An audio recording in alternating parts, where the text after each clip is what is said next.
আসসালামু আলাইকুম সুপ্রিয় এসএসসি শিক্ষার্থী 2025। আশা করছি তোমরা সকলে অনেক ভালো আছো। তো আজকে তোমাদের যাদের ফিনান্স পরীক্ষা গেছে আশা করি তোমরা আশানুরূপ ভালো করেছো। তো আজকে আমি তোমাদের ব্যবসা উদ্যোগের সাজেশন দিব।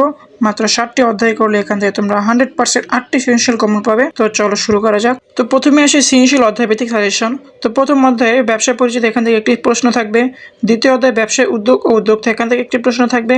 তৃতীয় অধ্যায় আত্মকর্মসংস্থান, এখান থেকে একটি প্রশ্ন থাকবে। চতুর্থ অধ্যায় মালিকানা ভিত্তিতে ব্যবসা, এখান থেকে 3 থেকে 2টি সৃজনশীল কমন থাকবে। তারপর পঞ্চম অধ্যায় ব্যবসার আইনগত দিক, এখান থেকে একটি প্রশ্ন থাকবে। ষষ্ঠ অধ্যায় ব্যবসায় পরিকল্পনা, এখান থেকে একটি প্রশ্ন থাকবে। সপ্তম অধ্যায় বাংলাদেশের শিল্প, এখান থেকেও একটি প্রশ্ন থাকবে। অষ্টম অধ্যায় ব্যবসায় ও প্রতিষ্ঠানের ব্যবস্থাপনা, এখান থেকে 2টি থেকে একটি প্রশ্ন থাকবে। কোনো বোর্ডে 2টি প্রশ্ন আসবে। তারপর নবম অধ্যায় বিপণন, এটা 100% ইম্পর্টেন্ট। তো এখান থেকে কোনো বোর্ডে 2টি এবং কোনো বোর্ডে একটি প্রশ্ন থাকবে। দশম অধ্যায় ব্যবসা উদ্যোগ উন্নয়নের সহায়ক সেবা, এখান থেকে একটি প্রশ্ন থাকবে।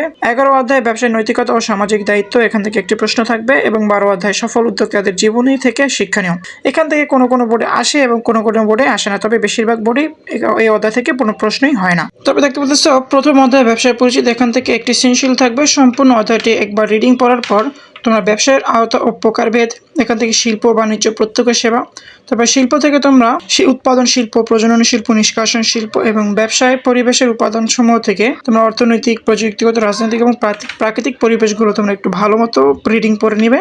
তোমরা এখান থেকে তোমাদের গ এবং ঘ নম্বর যে সৃজনশীলগুলো আছে সেগুলো আসবে। তারপর দেখতে পাচ্ছ সৃজনশীল কয়ের জন্য 1 নম্বরে ব্যবসায় কী বা কাকে বলে, 2 নম্বরে শিল্প কাকে বলে, অথবা আসতে পারে উৎপাদনের বাহন কোনটি, অথবা শিল্প কত প্রকার, 3 নম্বর প্রজনন শিল্প কি, 4 নম্বর নিষ্কাশন শিল্প কি, 5 নম্বর বাণিজ্য কি, 6 নম্বর প্রত্যক্ষ সেবা কি, 7 নম্বর আধুনিক কালে ব্যবসায় টু ব্যবসায় বলা হয় কাকে, এবং 7 নম্বরে পরিবহন গুদামজাতকরণ বিজ্ঞাপন কোন ধরনের বাধা দূর করে।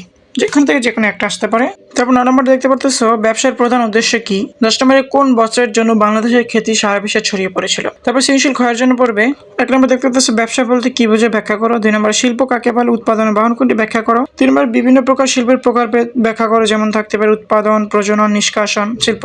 তারপর 4 নম্বর দেখতে পাচ্ছ বাণিজ্য কাকে বলে, পণ্যের বন্টনকারী শাখা কোনটি ব্যাখ্যা করো। তারপর 6 নম্বর দেখতে পাচ্ছ বাণিজ্যের বিভিন্ন প্রকার উপযোগ কিভাবে সৃষ্টি হয় ব্যাখ্যা করো, যেমন থাকতে পারে স্থানগত উপযোগ, সময়গত উপযোগ। 7 নম্বর প্রত্যক্ষ সেবা বলতে কি বোঝে ব্যাখ্যা করো। 8 নম্বর পরিবহন গুদামজাতকরণ বলতে কি বোঝায়, কোন ধরনের বাধা দূর করে ব্যাখ্যা করো। 9 নম্বর ব্যবসার আইনগত পরিবেশ বলতে কি বোঝায় ব্যাখ্যা করো। 10 নম্বর ব্যবসার আওতা বিবেচনায় একজন ডাক্তারের পেশা গুরুত্ব উল্লেখ করো, অর্থাৎ প্রত্যক্ষ সেবা সম্পর্কে। তারপর 11 নম্বর ব্যবসায়ের অত্যাবশ্যকীয় উপাদান ব্যাখ্যা করো। 12 নম্বরে হচ্ছে রাজনৈতিক পরিবেশ বলতে কি বোঝায়। তারপর 13 নম্বর দেখতে পাচ্ছ হাঁস মুরগি পালন কোন অন্তর্গত, অর্থাৎ কোন শিল্পের অন্তর্গত। তারপর হচ্ছে প্রযুক্তিগত পরিবেশ বলতে কি বোঝায় ব্যাখ্যা করো। তারপর সৃজনশীল গ এবং ঘয়ের জন্য পড়বে ঢাকা, রাজশাহী, যশোর, কুমিল্লা 2024 এবং ঢাকা, রাজশাহী, সিলেট 2023 এবং চট্টগ্রাম 2019। তারপর দেখতে পারতেছ তৃতীয় অধ্যায় আত্মকর্মসংস্থান, এখান থেকে একটি প্রশ্ন থাকবে। সম্পূর্ণ অধ্যায়টি রিডিং একবার পড়বে। তারপর তোমরা সৃজনশীল ক এর জন্য পড়বে 1 নম্বর আত্মকর্মসংস্থানের সবচেয়ে বড় মূলধন কোনটি, 2 নম্বরে নটরামস কোন মন্ত্রণালয় কর্তৃক পরিচালিত, 3 নম্বরে ব্যবসায়ের স্থান নির্বাচনের বিবেচ্য বিষয় কি, 4 নম্বরে প্রশিক্ষণ কাকে বলে, 5 নম্বরে সুষ্ঠু ব্যবসায় পরিকল্পনা প্রণয়ন কি, 6 নম্বরে যুব প্রশিক্ষণ কেন্দ্র কোন মন্ত্রণালয় কর্তৃক পরিচালিত হয়, 7 নম্বরে কর্মসংস্থানের প্রধান ক্ষেত্রগুলো কি কি। তারপর 8 নম্বর দেখতে পারতেছ ব্যবসায় সাফল্য লাভের অন্যতম পূর্ব শর্ত কি, 9 নম্বরে বিআরডিবি কাদের প্রশিক্ষণ দিয়ে থাকে। তারপর সৃজনশীল ক্ষয়ের জন্য পড়বে 1 নম্বর আত্মকর্মসংস্থানকে একটি স্বাধীন পেশা বলা হয় কেন, 2 নম্বরে দরিদ্র ও জমি নেই এমন নারী পুরুষের কর্মসংস্থানে সাহায্যকারী সংস্থার বর্ণনা দাও, 3 নম্বর প্রশিক্ষণ প্রয়োজন কেন ব্যাখ্যা করো, 4 নম্বরে আত্মকর্মসংস্থানের ক্ষেত্রে স্থান নির্বাচন গুরুত্বপূর্ণ কেন ব্যাখ্যা করো, 5 নম্বরে বিআরডিবি এর কার্যক্রম ব্যাখ্যা করো, 6 নম্বর মহিলা বিষয়ক মন্ত্রণালয়ের কার্যক্রমটি ব্যাখ্যা করো। তারপর দেখতে পাচ্ছ 7 নম্বরে আত্মকর্মসংস্থান প্রয়োজন কেন, 8 নম্বরে নটরামস এর কার্যক্রম ব্যাখ্যা করো, 9 নম্বরে সঠিক কর্মী নির্বাচন বলতে কি বোঝায় ব্যাখ্যা করো, 10 নম্বরে আত্মকর্মসংস্থান বলতে কি বোঝায় ব্যাখ্যা করো, 11 নম্বর প্রশিক্ষণ প্রয়োজন কেন ব্যাখ্যা করো, 12 নম্বর সকল আত্মকর্মসংস্থানকারীকে ব্যবসায় উদ্যোক্তা বলা যায় কি ব্যাখ্যা করো, 13 নম্বর আত্মকর্মসংস্থানমূলক পেশা লাভজনক ও সম্মানজনক কেন ব্যাখ্যা করো। তারপর তোমার সৃজনশীল গ এবং ঘয়ের জন্য বোর্ড প্রশ্ন 2024 পড়বে। তারপর দেখতে পাচ্ছ খুবই গুরুত্বপূর্ণ একটা অধ্যায়, চতুর্থ অধ্যায়, এটা মালিকানা ভিত্তিতে ব্যবসায়, এখান থেকে 2টি সৃজনশীল থাকবে। সম্পূর্ণ অধ্যায়টি একবার রিডিং পড়ার পর মালিকানা সংগঠনের গঠন, সুবিধা অসুবিধা, তারপর অংশীদারি ব্যবসার গঠন, প্রকারভেদ, চুক্তিপত্র, সুবিধা অসুবিধাগুলো পড়বে। তারপর পড়বে কোম্পানি গঠন, এখানে প্রাইভেট ও পাবলিক লিমিটেড কোম্পানি সম্পর্কে পড়বে। তারপর অর্থনীতিতে যৌথ মূলধনী কোম্পানি, তারপরে কোম্পানির মূলধন। সৃজনশীল কয়ের জন্য পড়বে নামমাত্র অংশীদার কাকে বলে, 2 নম্বরে অংশীদারি ব্যবসা কাকে বলে, 3 নম্বরে শেয়ার কাকে বলে, 4 নম্বরে একমালিকানা সংগঠন কাকে বলে, 5 নম্বরে সাধারণ অংশীদার বলতে কি বোঝো, 6 নম্বর চুক্তি কি, 7 নম্বর অংশীদারি ব্যবসা কাকে বলে। তারপর দেখতে পারতেছো অংশীদারি ব্যবসায় বিলুপ্তি ধারা, বিলোপ সাধন বলতে কি বোঝায়। তারপর 9 নম্বরে ব্যবসা সংগঠন কি, 10 নম্বরে একমালিকানা ব্যবসায় মালিকের দায় কি রূপ, কোন ধরনের ব্যবসায় মালিক ও ব্যবসায় অভিন্ন, কোন ধরনের প্রতিষ্ঠানকে কার্যান্বয়ের অনুমতিপত্র সংগ্রহ করতে হয়। তারপর সৃজনশীল ক্ষয়ের জন্য পড়বে 1 নম্বরে সমবায় সমিতির উপবিধি বা গঠনতন্ত্রটি ব্যাখ্যা করো, 2 নম্বরে রাষ্ট্রীয় ব্যবসা কাকে বলে ব্যাখ্যা করো, 3 নম্বরে সমবায় সংগঠন গড়ে ওঠার কারণ কি ব্যাখ্যা করো, 4 নম্বরে কোম্পানির স্মারকলিপি বলতে কি বোঝায়, 5 নম্বরে কৃত্রিম ব্যক্তিসত্ত্ব বলতে কি বোঝায়, 6 নম্বরে একমালিকানা ব্যবসায়ের দায় অসীম কেন ব্যাখ্যা করো। তারপর 7 নম্বরে একমালিকানা ব্যবসার জনপ্রিয়তার কারণ ব্যাখ্যা করো, 8 নম্বরে অংশীদারি ব্যবসার মূল ভিত্তি ব্যাখ্যা করো, অংশীদারি ব্যবসায় নিবন্ধন করাটাই বেশি যৌক্তিক কেন ব্যাখ্যা করো। তারপর দেখতে পাচ্ছ ঘুমন্ত অংশীদারকে ব্যাখ্যা করো, আপাত দৃষ্টিতে অংশীদারের দায়ের ধরনটি ব্যাখ্যা করো। তারপর এই প্রশ্নটি রিপিট আসছে। তারপর দেখতে পারতেছো 12 নম্বরে অংশীদারি সম্পর্ক সৃষ্টি হয় চুক্তি থেকে, মর্যাদা থেকে নয়, কেন ব্যাখ্যা করো। 13 নম্বর অংশীদারি ব্যবসায় নিবন্ধিত হলে নিজস্ব নামে পরিচালিত হতে পারে না, কেন ব্যাখ্যা করো। 14 নম্বরে অংশীদারি ব্যবসায় অংশীদারগণের অসীম দায় ব্যাখ্যা করো। 15 নম্বরে মুনাফা মালিক একাই ভোগ করে, কোন ব্যবসায় ব্যাখ্যা করো। তারপর 16 নম্বরে মূলধন বিনিয়োগ না করে চুক্তি অনুযায়ী লাভের অংশ পায় কোন অংশীদার ব্যাখ্যা করো। তারপর সৃজনশীল গগয়ের জন্য পড়বে Dhaka board, Jessore board, Comilla board 2024, Dhaka Comilla Mymensingh 2023, Dhaka 21, Dhaka 20। তারপর দেখতে পাচ্ছ অধ্যায় 5 ব্যবসার আইনগত দিক। এখান থেকে একটি অথবা দুটি সৃজনশীল থাকবে। সম্পূর্ণ অধ্যায়টি একবার রিডিং পড়ার পর ট্রেডমার্ক, প্যাটেন্ট সম্পর্কটা ভালো মতো আয়ত্ত করবে। এটা থেকে সকল বোর্ডে কোনো না কোনো বোর্ডে 100% শিওর আসবে। তারপরে কপিরাইট, মেধা সম্পদ, বীমা, প্রকারভেদ, ফ্রাঞ্চাইজ চুক্তি, এটাও কোনো না কোনো বোর্ডে আসবে, একটা দুইটা বোর্ডে চলে আসতে পারে। তারপর ট্রেডমার্ক এবং প্যাটেন্ট, এটা থেকে তোমার ম্যাক্সিমাম বোর্ডে চলে আসবে। তারপর সৃজনশীল কয়ের জন্য শুধুমাত্র 3টি প্রশ্ন পড়বে। 1 নম্বরে ফ্রাঞ্চাইজিং কি, 2 নম্বরে বীমা কাকে বলে, 3 নম্বরে বিএসটি এর পূর্ণরূপ কি। তারপর সৃজনশীল ক্ষয়ের জন্য পড়বে 1 নম্বরে লাইসেন্স বলতে কি বোঝায়, 2 নম্বরে প্যাটেন্ট বলতে কি বোঝায় করো, 6 নম্বরে ট্রেডমার্ক বলতে কি বোঝায় অথবা ট্রেডমার্ক কেন, কোন ধরনের সম্পদ ব্যাখ্যা করো। তারপর ট্রেডমার্ক রেজিস্ট্রেশন করা হয় কেন ব্যাখ্যা করো। তারপর হচ্ছে কোন বীমা ক্ষতিপূরণের চুক্তি নয় ব্যাখ্যা করো। তারপর দেখতে পারতেছো বিএসটিআই এর কাজ কি ব্যাখ্যা করো। 10 নম্বরে ফ্রাঞ্চাইজিং ব্যবসার প্রধান বৈশিষ্ট্য কি ব্যাখ্যা করো এবং 11 নম্বরে প্রিমিয়াম বলতে কি বোঝো ব্যাখ্যা করো। তারপর সৃজনশীল গগয়ের জন্য পড়বে ঢাকা, রাজশাহী, যশোর, কুমিল্লা 2024, তারপর ঢাকা, রাজশাহী, সিলেট 2023, চট্টগ্রাম 2019।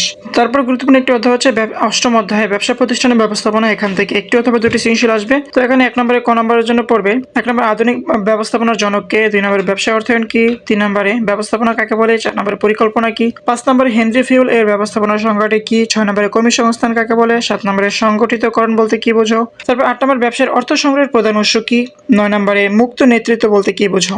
তারপর সৃজনশীল ক্ষয়ের জন্য পড়বে 1 নম্বরে কোন নেতৃত্বে কর্মীরা কাজে আন্তরিক হয় ব্যাখ্যা করো, 2 নম্বরে পেশনা বলতে কি বোঝায়, 3 নম্বরে ব্যবসায় অর্থায়ন বলতে কি বোঝায় ব্যাখ্যা করো। তারপর 4 নম্বরে সততা ব্যবসায়ের মূল্যবান সম্পদ ব্যাখ্যা করো, 5 নম্বরে নেতৃত্ব বলতে কি বোঝায় ব্যাখ্যা করো, 6 নম্বরে কর্মীদের প্রতি নেতা পক্ষপাতহীন আচরণ কোনটি ব্যাখ্যা করো, 7 নম্বরে নিয়ন্ত্রণ বলতে কি বোঝায় এবং 8 নম্বরে অর্থ সংগ্রহের প্রধান উৎস কোনটি ব্যাখ্যা করো। তারপর সৃজনশীল গ এবং গ এর জন্য পড়বে ঢাকা বোর্ড, রাজশাহী বোর্ড এবং চট্টগ্রাম বোর্ড এবং বরিশাল বোর্ড 2023 এবং 24। তারপরে গুরুত্বপূর্ণ একটি অধ্যায় হচ্ছে অধ্যায় 9 বিপণন। এখান থেকে একটি অথবা দুটি সৃজনশীল থাকবে। ম্যাক্সিমাম বোর্ডে 2টি প্রশ্ন আসছে, তবে একটি তো কনফার্ম আসবে। তো এখান থেকে তোমরা সম্পূর্ণ অধ্যায়টি একবার ভালোভাবে রিডিং পড়বে। তারপরে তোমরা আদর্শ বিক্রয় কর্মীর গুণাবলী, এটাকে 3 স্টার, এটা তোমরা ভেরি ইম্পর্টেন্ট, এটা তোমরা বেশি করে পড়বে। তারপরে বিজ্ঞাপনের গুরুত্ব, বিপণনের কার্যাবলী, পণ্যের বন্টন প্রণালী। তোমরা এখান থেকে বিশেষ করে আদর্শ বিক্রয় কর্মীর গুণাবলী এবং পণ্য বন্টনের প্রণালী, এটা একটু ভালো করে দেখবে এবং বিপণনের কার্যাবলীটা। তারপর সৃজনশীল করার জন্য পড়বে 1 নম্বরে পর্যায়িতকরণ কি, 2 নম্বরে বিপণন কাকে বলে, 3 নম্বরে বিজ্ঞাপন কি, 4 নম্বরে সরাসরি বিপণন কি, 5 নম্বরে মৌখিকরণ কাকে বলে অথবা পণ্যকে কি দ্বারা আকর্ষণীয় করা যায়, 6 নম্বরে পাইকারি ব্যবসা কি, 7 নম্বরে ইতিবাচক দৃষ্টিভঙ্গি কি, 8 নম্বরে বিপণনের অন্যতম কাজ কোনটি, 9 নম্বরে পণ্যের মালিকানা হস্তান্তর হয় কিসের মাধ্যমে এবং 10 নম্বরে স্পট বিজ্ঞাপন কোন ধরনের মাধ্যমে দেওয়া হয়। সৃজনশীল ক্ষয়ের জন্য পড়বে মেলামেশার ক্ষমতা বিক্রয় কর্মীর কোন ধরনের গুণ, 2 নম্বরে নতুন পণ্য বাজারে পরিচিতির মাধ্যম কোনটি ব্যাখ্যা করো, 3 নম্বরে বিক্রয়িকতা বলতে কি বোঝায়, তারপর 4 নম্বরে প্রমিতকরণ বলতে কি বোঝায়, 5 নম্বরে কিভাবে পণ্যের মালিকানা হস্তান্তর হয় ব্যাখ্যা করো, 6 নম্বরে জেন্ডার সচেতনতা বলতে কি বোঝায় ব্যাখ্যা করো, 7 নম্বরে বন্টন প্রণালী বলতে কি বোঝায়, 8 নম্বরে পরিবহন পণ্যের কোন ধরনের উপযোগ সৃষ্টি করে ব্যাখ্যা করো, 9 নম্বরে কে উৎপাদক ও ভোক্তার মধ্যে সেতুবন্ধন হিসেবে কাজ করে ব্যাখ্যা করো। তারপর দেখতে পারতেছো 10 নম্বরে ভোক্তা বিশ্লেষণ বলতে কি বোঝায় ব্যাখ্যা করো, 11 নম্বরে নমুনা পণ্য কি ব্যাখ্যা করো, 12 নম্বরে বিক্রয় কর্মীর শারীরিক গুণাবলী বলতে কি বোঝায়? 13 নম্বরে বিপণনের কোন কাজটি দ্বারা পণ্যের সময়গত উপযোগ সৃষ্টি করে? 14 নম্বর গ্রীষ্মকালে উৎপাদিত পণ্য শীতকালে ব্যবহারে বিপণনের কোন কার্যাবলী দ্বারা সম্ভব ব্যাখ্যা করো। তারপর সৃজনশীল গয়ের জন্য ঢাকা, যশোর, কুমিল্লা, সিলেট, ময়মনসিংহ 2024, ঢাকা, কুমিল্লা, বরিশাল 2023, চট্টগ্রাম 2021 পড়বে। তারপর দেখতে পাচ্ছ অধ্যায় 11 ব্যবসার নৈতিকতা ও সামাজিক দায়বদ্ধতা।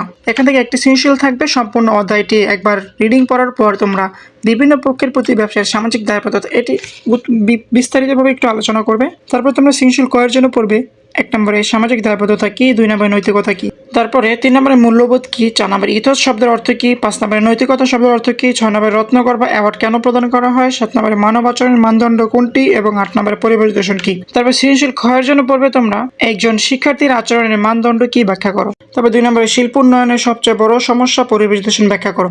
3 নম্বর ব্যবসায় মূল্যবোধ বলতে কি বোঝায়। 4 নম্বরে ব্যবসায় মূল্যবোধ কেন প্রয়োজন ব্যাখ্যা করো। 5 নম্বর ব্যবসায় নৈতিকতা বলতে কি বোঝায়। তারপর 6 নম্বরে কর প্রদান ব্যবসায়ী কোন ধরনের দায়বদ্ধতা ব্যাখ্যা করো। 7 নম্বরে জীব বৈচিত্র্যের হুমকি মুখে পড়েছে কেন ব্যাখ্যা করো। 8 নম্বরে আইনগত পরিবেশ বলতে কি বোঝায়।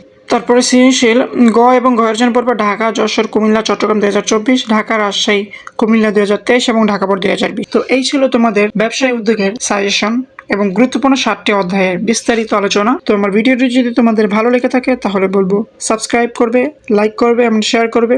তোমার একটি শেয়ার হয়তো তোমার কোনো একটি বন্ধু উপকৃত হতে পারে, তাই বলবো মাস্ট বি শেয়ার করবে। তো পরবর্তী ভিডিও দেখার আমন্ত্রণ জানিয়ে এখানেই বিদায় নিচ্ছি। আল্লাহ হাফেজ।